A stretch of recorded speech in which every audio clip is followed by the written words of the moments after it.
Alors bonjour à tous, on se retrouve pour une petite vidéo pour reprendre la correction de l'exercice 78 qui est peut-être le plus difficile de la série que vous aurez tous au prochain contrôle. Donc c'est extrêmement important de savoir résoudre cet exercice-là. Donc on va revenir dessus. Donc la vidéo devrait durer environ une vingtaine de minutes. Je ne vais pas m'étendre sur certains points sur lesquels je me suis étendu en classe. Du coup, vous pourrez revoir cette vidéo à volonté si vous n'avez pas compris des choses. Et puis vraiment, si ça ne va pas, vous pouvez revenir vers moi en classe et je vous redonnerai les explications nécessaires. Donc allons-y pour cet exercice 78. On vous disait que André observe la Lune depuis un point A. D'accord. Il sait que la distance séparant, donc depuis un point A ici à la surface de la Terre, d'accord. Il sait que la distance séparant la surface de la Terre à la surface de la Lune est d'environ 370 000 km. C'est-à-dire que la distance de là, de la surface de la Terre jusqu'à la surface de la Lune, ici, on vous dit que ça vaut 370 000 km. C'est environ, hein, bien sûr, mais bon, on va considérer cette valeur-là. De plus, son angle d'observation, donc du point de vue de A, à partir de là, il voit la Lune sous un angle de 0,5 degrés. D'accord. Ce n'est pas 5 degrés, hein, c'est 0,5 degrés. C'est-à-dire que ses yeux, quand ses yeux passent de là, en bas de la Lune, jusque là, en haut de la Lune, eh ben son regard varie, l'angle de son regard, il varie de 1 demi-degré. D'accord. C'est pas beaucoup, hein, c'est logique, puisque la Lune est très loin, et en fait, elle est petite en apparence dans le ciel. Donc la question, on vous demande d'aider André, celui qui observe la Lune comme ça, on demande d'aider André à déterminer une valeur approchée au kilomètre près, donc on va arrondir à l'unité, hein, du rayon de la Lune. Donc ce qu'on cherche à trouver, ce qu'on cherche à déterminer, c'est la valeur de R. D'accord. Ici la question c'est R, c'est égal à combien. D'accord. C'est ça la question. D'accord. C'est cette question-là à laquelle on cherche à répondre. Alors, comment on peut faire une chose pareille? Eh bien, si on nous demande de faire ça alors qu'on est dans une leçon où on parle de trigonométrie de cosinus, ben c'est bien qu'il va falloir utiliser le cosinus pour pouvoir répondre à cette question-là. Donc, voyons voir un petit peu ce qu'il en est. Déjà, ce qu'on va faire, ce qu'on peut essayer de faire, c'est modéliser la situation. Donc, on va tracer un triangle. Donc, je vais essayer de tracer un triangle. Je vais tracer un truc qui va bien. Donc, je vais tracer donc, une ligne comme ça, crac. Vous voyez, ici on a A, ici on a B, et puis là, bim, je vais mettre un angle droit, à peu près comme ça. Hein. C'est une modélisation, ça à peu près, hein. On va pas chipoter. Hop, on est comme ça, on est à peu près dans cette situation-là. Donc on va nommer les points. Donc ici on a A, ici on a B, et ici on a C. Là, il y a bien un angle droit.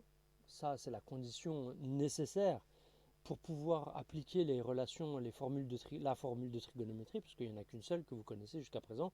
Pour l'instant, en tout cas, c'est le cosinus, hein, la formule du cosinus. Donc ici, on a la distance BC. Qu'est-ce que c'est?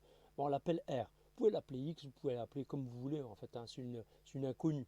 D'accord. Bon, les inconnus, on pourrait l'appeler X. Allez, comme on a l'habitude de travailler avec X, appelons-la X. D'accord. Je sais qu'il y en a, ils sont sensibles à ça. On va dire que R, en fait, c'est notre inconnu X. D'accord. Bon, appelons ça X, pas de problème, hein, c'est pas un souci. Et ensuite, qu'est-ce qui se passe? En fait, il y a un truc, c'est que ici, il y a le point D, qui est quelque part ici. Il y a le point D. Ok. Le point D, il est ici. Ok. Alors, qu'est-ce qu'on vous raconte? On vous dit déjà, vous savez quoi? Vous savez que pour pouvoir utiliser le cosinus, qu'est-ce qu'on a besoin? On a besoin d'un angle et de deux côtés. D'accord. Je rappelle la formule du cosinus, c'est le cosinus d'un angle, le cosinus d'un angle alpha quelconque, c'est égal au côté adjacent. Donc la formule c'est ça, hein, adjacent sur hypoténuse. Ok. Vous savez ça. D'accord. Ça, normalement, c'est connu de tous. Ça ne doit pas faire débat. Donc on va le mettre bien en rouge. Ça, c'est à encadrer. Si vous ne connaissez pas ça, c'est pas la peine de venir le jour du contrôle. Hein. Il n'y aura que ça. Donc Vous allez être, vous ne savez rien faire du tout, hein. Sans cette formule-là, vous ne savez rien faire en fait. Donc, comment on va appliquer cette formule-là? Bon, bah là, nous, qu'est-ce qu'on connaît?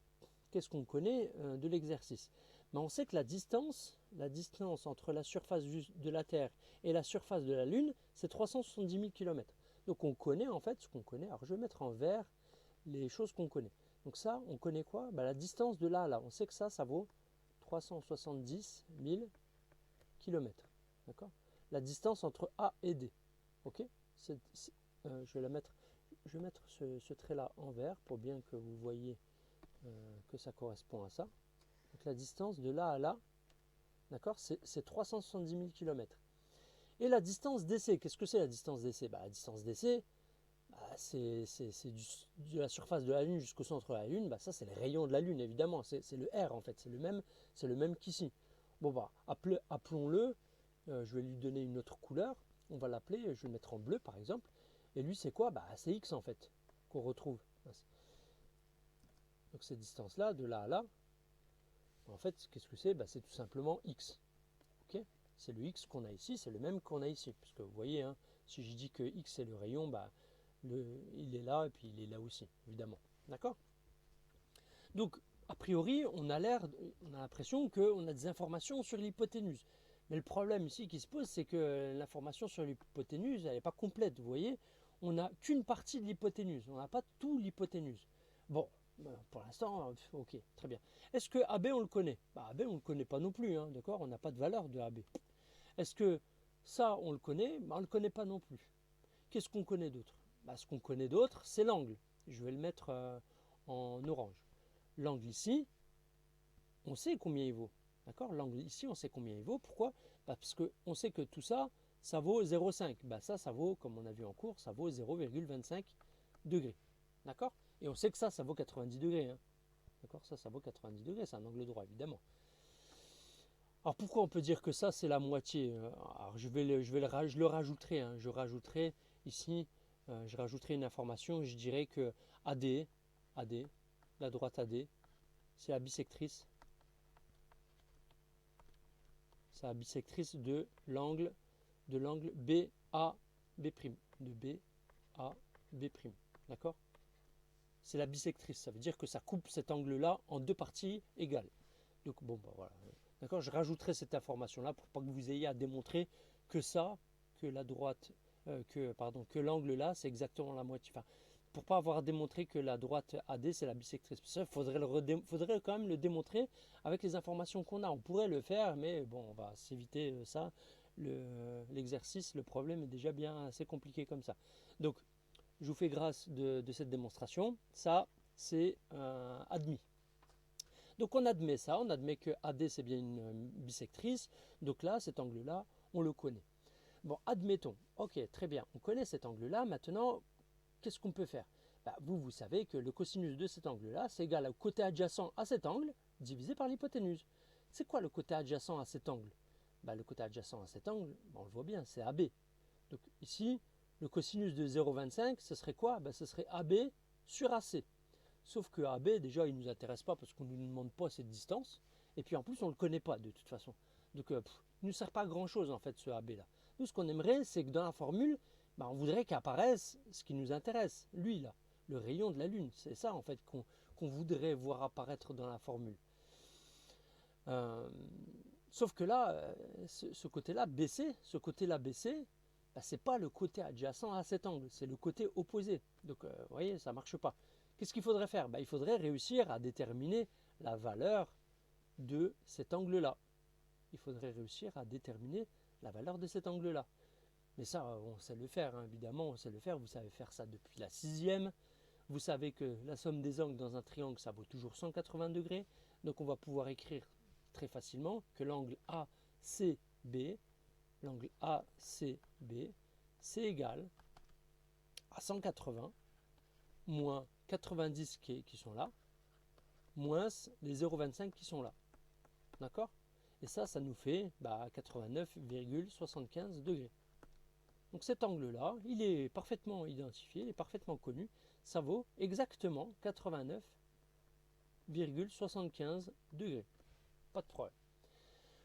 Bon, bah c'est cool parce que à partir de maintenant, on va pouvoir écrire cette relation-là, on va pouvoir écrire cette formule trigonométrique. Allons-y. Alors, je vais baisser un petit peu. Donc, je vais l'écrire ici. Je vais écrire là pour gagner un peu de place. Donc, allons-y. Cosinus.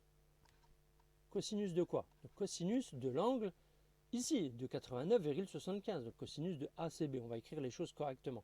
ACB. D'accord? C'est le cosinus de l'angle ACB. C'est égal à quoi? Bah, d'après ce qu'on voit, bah, c'est le côté adjacent, d'après la formule, hein, c'est le côté adjacent à cet angle. C'est quoi le côté adjacent à cet angle? Bah, c'est BC. Donc c'est BC sur l'hypoténuse. L'hypoténuse c'est quoi? Bah, c'est bien AC. AC. Ok. À partir de là, maintenant, bah, on fait comme d'habitude, on remplace par ce qu'on connaît. Est-ce que l'angle ACB, on le connaît? Bah oui, l'angle ACB, on le connaît, puisqu'on vient de le calculer, il vaut 89,75. Bon, bah, on le remplace. Cos de 89,75 degrés, ça c'est égal à BC. BC, c'est quoi? En fait, c'est X. D'accord? C'est X, en fait, le rayon de la Lune. Bon, on l'écrit, X, sur quoi? Sur AC, de A jusqu'à C. Et là, AC, qu'est-ce que c'est? On va l'écrire ici. AC, c'est quoi? Ben, c'est AD plus DC. AD, on sait ce que ça vaut 370 000. Et DC, on sait ce que ça vaut X. C'est 370 000 plus X. Donc ici, le AC, on peut le remplacer par ce truc-là. Par ce 370 000 plus X. Donc je l'écris ici. Je vais mettre une plus grande fraction. Donc 370 000 plus X. Ok? Le X qui est là, on va le X qui est là, on va le bouger. On va le mettre là pour que ce soit plus joli. Bon, c'est pas bien grave, ça, on s'en fiche. Et on se retrouve avec ce truc-là. Bon, dans la formulation que j'ai utilisée quand j'ai mis le cours, là, vous voyez ici dans le cours, j'ai laissé dans toute la correction, j'ai laissé la valeur exacte cos 89,75, j'ai pas mis sa valeur approchée. Pourquoi j'ai fait ça? Parce que moi je voulais conserver l'égalité jusqu'au bout et faire un arrondi, faire un calcul approché seulement à la fin pour gagner en précision. Mais si ça vous gêne de faire ça, il n'y a pas de problème, on va faire autrement, c'est pas un souci. On va calculer la valeur du cosinus de 89,75. Donc on prend la calculatrice, on écrit cos 89,75, bim, pas besoin de parenthèse ici, hop, voilà, bon, c'est pas grave, cos 89,75 égale, ça nous donne ça. Alors, on va arrondir, vous voyez, on va garder ça, ça ira bien, hein. On va pas mettre 50 000 décimales, ça sert à rien. Vous voyez, vous comprenez, c'est pour ça que j'utilise, moi, dans la correction, j'essaie de le faire le plus proprement possible. Et c'est pour ça que j'utilise cos 89,75. Je garde ce truc-là parce que j'ai pas envie de me trimballer en fait des décimales, une écriture pareille, quoi. C'est pas terrible. Et puis de toute façon, c'est pas juste. Donc c'est juste approcher. C'est pas terrible en fait. Bon, c'est pas bien grave. Donc on va le faire comme on a fait en classe. Donc ici, je vais écrire que. Là. Pardon. Attendez, je vais faire une pause. Alors, pardon pour cette interruption, on reprend. Donc ici, j'étais en train d'expliquer que nous, on va faire comme on a fait en classe, c'est-à-dire qu'on va remplacer le cosinus de 89,75 par une valeur approchée qui vaut 0,00436. D'accord? Donc allons-y pour remplacer cette valeur-là. Donc 0,00436. Donc là, du coup, puisque c'est une valeur approchée, ici, il n'est plus question de mettre un signe égal. Il faut absolument mettre environ égal, ou sinon, c'est archi faux. D'accord? C'est égal à quoi? X sur 370 000 plus X. D'accord? Donc on a cette égalité-là. D'accord? On se retrouve avec cette chose-là. Si on était dans un exercice classique, en fait, le problème, on le réglerait là, il n'y aurait pas de souci en fait. D'accord? On ferait un produit en croix et puis il n'y aurait pas de problème. Le problème ici qui se pose, c'est que on peut faire un produit en croix, mais on ne va pas pouvoir exprimer notre inconnu, ce qu'on cherche, en fonction de tout le reste qui est connu. Ici, lui, il n'est pas connu, mais en dessous aussi, il y a une partie de l'hypoténuse qui n'est pas connue. Et là, en fait, on ne sait pas trop faire comme ça. Donc, je vous ai montré en classe comment faire. En gros, jusqu'à présent ici, de tout ce qu'on a fait jusque-là, maintenant, en fait, tout ça, il n'y a rien de nouveau. Tout ça, pour l'instant, c'est ce qu'on fait depuis le début dans cette leçon. On écrit la relation trigonométrique dans un triangle rectangle, avec le cosinus, le côté adjacent, l'hypoténuse. Voilà, on écrit juste la relation trigonométrique. Donc il n'y a rien de fou pour l'instant, il n'y a rien de nouveau sous le soleil. Tout ce qu'on fait là, c'est juste ce qu'on fait depuis 3 semaines maintenant. Donc, on a l'impression qu'il y a beaucoup. On a l'impression que c'est compliqué parce qu'il y a des lettres, etc. Mais au final, on ne fait rien de plus que. Enfin, si là, si c'était juste x sur 370 000, vous voyez, s'il n'y avait pas le x ici, on aurait dit que. On aurait mis ça sur 1 et puis on aurait fait ça, c'est égal à ça fois ça divisé par 1 et bim, c'est terminé, on aurait trouvé la longueur qu'on recherchait. Mais là, ce n'est pas le cas. Ici, vous voyez, on ne peut pas résoudre comme ça directement. Malgré tout, on va quand même pouvoir faire le travail comme on le fait d'habitude, c'est-à-dire que je vais reprendre ici, je vais reprendre cette expression. Je vais reprendre cette expression. Hop, je vais reprendre ici cette expression. Comme ça. Donc, je sélectionne tout ça. Je vais le mettre un peu plus bas, comme ça. Ça, je vais l'agrandir un peu comme ça. Un peu comme ça. Ça, je vais le prendre. Je vais le mettre un peu au-dessus, comme ça. Et ce que je vais faire, c'est que je vais faire comme d'habitude, en vérité. Je vais tout simplement dire que. Alors, je vais mettre en vert comme on fait en classe. Je vais dire que ça, c'est une fraction, c'est ça sur 1. D'accord? Ok, donc on a une égalité entre deux fractions. Et ce que je vous ai montré en classe, c'est la chose suivante. C'est que dans le cas où on a une égalité entre deux fractions, d'accord, si j'ai par exemple 3 quarts, vous savez que si je multiplie par 5 en haut et en bas, j'obtiens une autre fraction qui est égale. Si je multiplie par 5 en haut, ça fait 15. Et si je multiplie par 5 en bas, ça fait 20. Donc 3 quarts et 15 vingtièmes, c'est bien la même chose. Et le produit en croix, le vrai produit en croix, en vérité, qu'est-ce que c'est? Le vrai produit en croix, c'est quand on multiplie ça par ça, et le résultat, c'est la même chose que ça par ça. D'accord?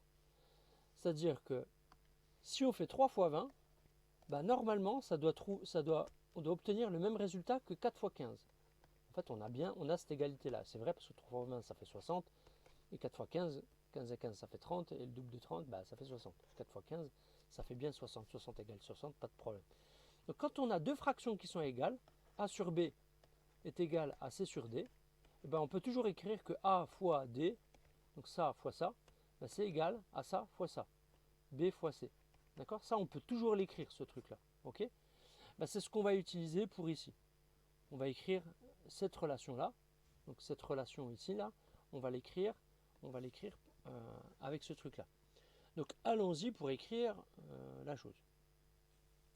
Donc ça nous fait quoi?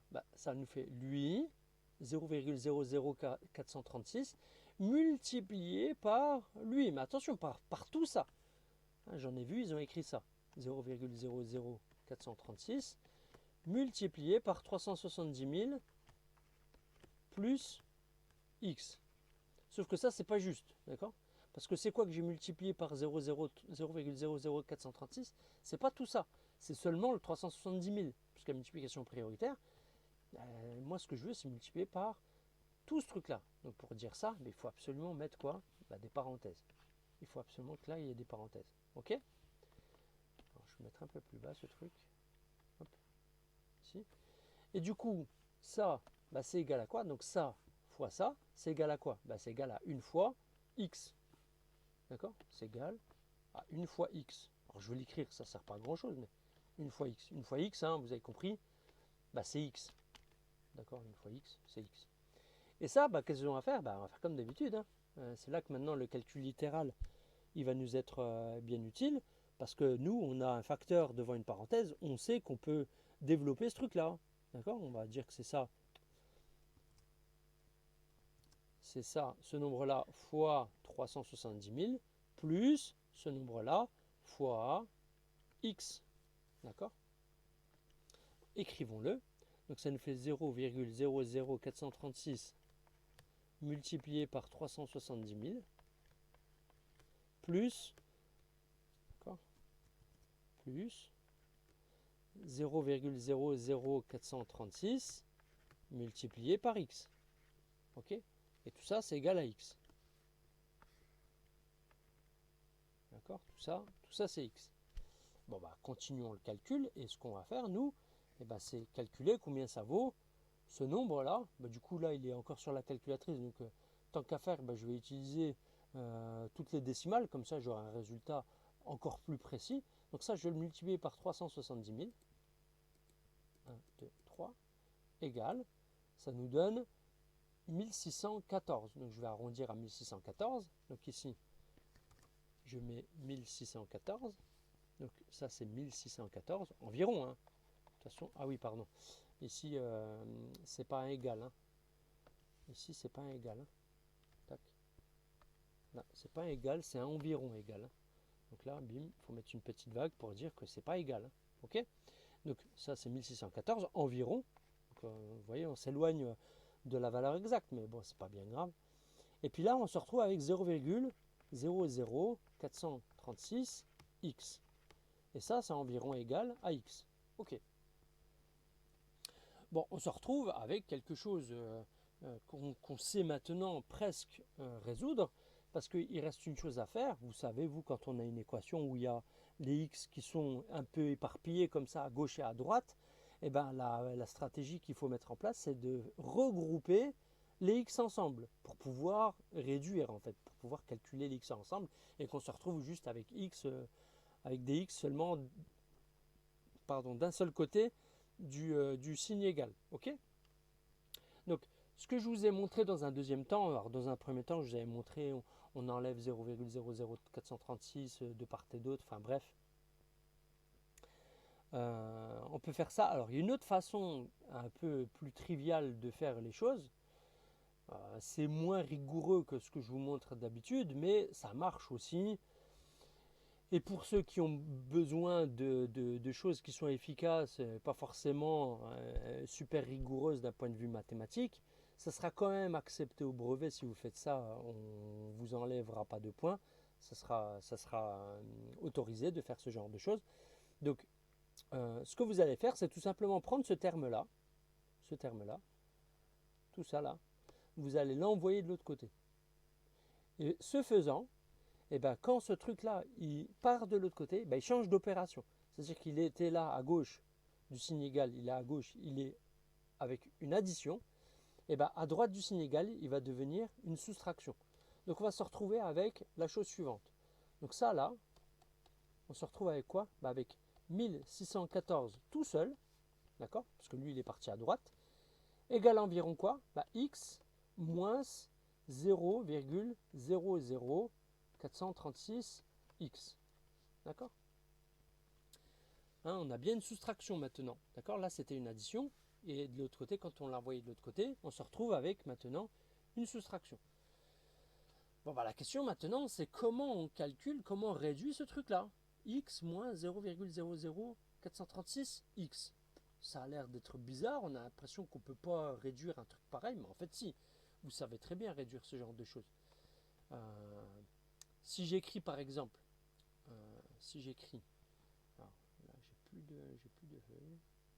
Bon, pas grave. Alors je vais réduire un peu tout ça. Je vais faire comme ça. Et je vais réduire un peu tous mes calculs pour me libérer un peu plus de place. Alors déjà, ça je vais l'enlever parce que je n'ai plus besoin. Ça je vais le mettre ici. Je vais le réduire un peu, comme ça. Et ça, je vais le réduire un petit peu et je vais le mettre en dessous. D'accord? On se retrouve avec ça en gros. Ce sera peut-être même plus lisible parce que c'est pile en dessous. Je rezoome.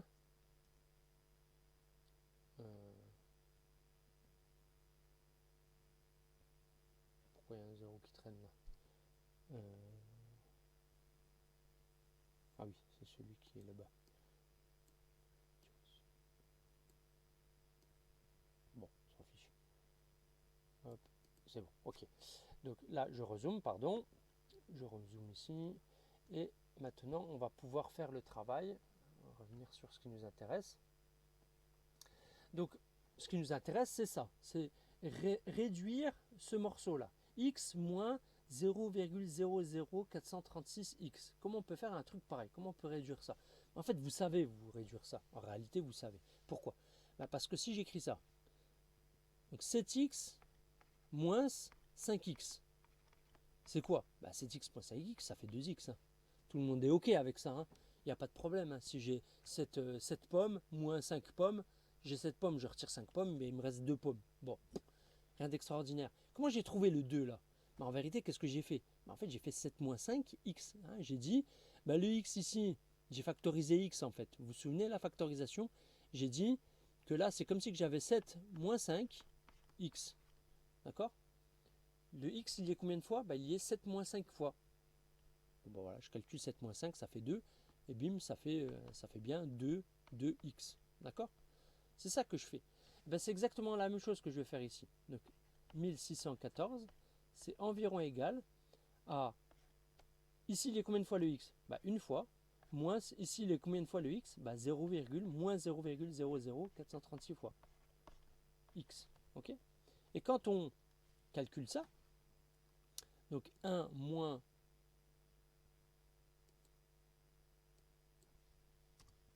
Donc 1 moins ce truc-là, donc 1 moins 0,00436, et moi j'utilise la valeur ici qui est un peu plus précise, mais bon, ça marche. Et là on se retrouve avec 0,996. On va arrondir à 996, pourquoi? Parce qu'après le 5, vous voyez, il y a un 6 après le 5. Donc si on arrondit, on va arrondir au plus proche, c'est-à-dire 996. Donc 0,996, x. Donc ici on a 1614 qui est environ égal à 0,996 x. Ok? Et maintenant, qu'est-ce qu'il nous reste à faire pour faire le travail? C'est tout simple. Hein. On va diviser de part et d'autre, à gauche et à droite, on va diviser par 0,996. Pourquoi? Parce que là, ça va faire 1. D'accord? Et puis là, ça va faire ce que ça va faire. Dit autrement, là en gros j'ai x et puis je veux construire 0,996x, qu'est-ce que je fais? Je vais juste multiplier par 0,996 et j'obtiens 0,996x. Moi je veux que ça vaille 1614. Qu'est-ce que je vais faire pour revenir à x? Je vais diviser le 1614, je vais le diviser par 0,996. D'accord? Donc le x il devient égal à quoi? 1614 sur 0,996. Dit encore autrement, je peux faire ça, vous voyez, je vais diviser à gauche et à droite par 0,996. Pourquoi? Parce que quand je fais 0,996 divisé par 0,996, ça se neutralise en gros, et ça fait combien? Quand on prend n'importe quelle fraction, 7 sur 7, 5 sur 5, 3 sur 3, tout ça, ça vaut toujours la même chose, 1. D'accord? Du coup, ça là, ce truc-là, il vaut quoi? Il vaut exactement une fois x. Une fois x, c'est x. Donc ici, on a bien le x qu'on cherchait.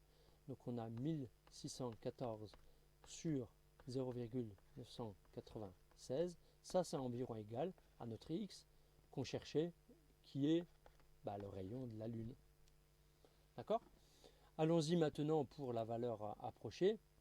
Donc là, je vais mettre 1614 divisé par cette quantité. Boum, on obtient environ, donc à l'unité près, au kilomètre près, ça fait 1621 km. Donc le rayon de la Lune, donc finalement, on a en définitive,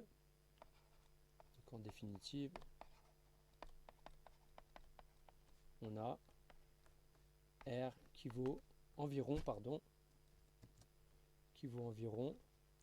1621 km. 1621 km. Voilà pour cet exercice qui était un peu long et difficile. Mais si vous prenez la peine de revoir et de refaire l'exercice une fois, deux fois, trois fois, autant de fois que nécessaire, eh ben, vous aurez bien compris la logique de l'exercice, vous aurez appris plein de choses en mathématiques. Vous pourrez aller au brevet les yeux fermés parce que ça, bon, bah, c'est un exercice c'est un bon exercice de brevet, on va dire. Donc, c'est un exercice difficile. Pour vous, en quatrième, c'est peut-être un peu difficile, mais bah, la différence entre vous en quatrième et vous en troisième, c'est seulement quelques mois. Donc, de toute façon, il faudra l'année prochaine réussir à être un peu à l'aise avec ce genre de résolution. Donc je vous invite fortement à revoir la vidéo plusieurs fois si nécessaire, à refaire l'exercice à la main sans regarder la correction et arriver au contrôle le jour du contrôle, parce qu'il est sûr et certain que vous aurez cet exercice-là sous les yeux, arriver au contrôle et savoir quoi écrire et comment faire le travail. Voilà, bon, merci pour votre attention et bon courage.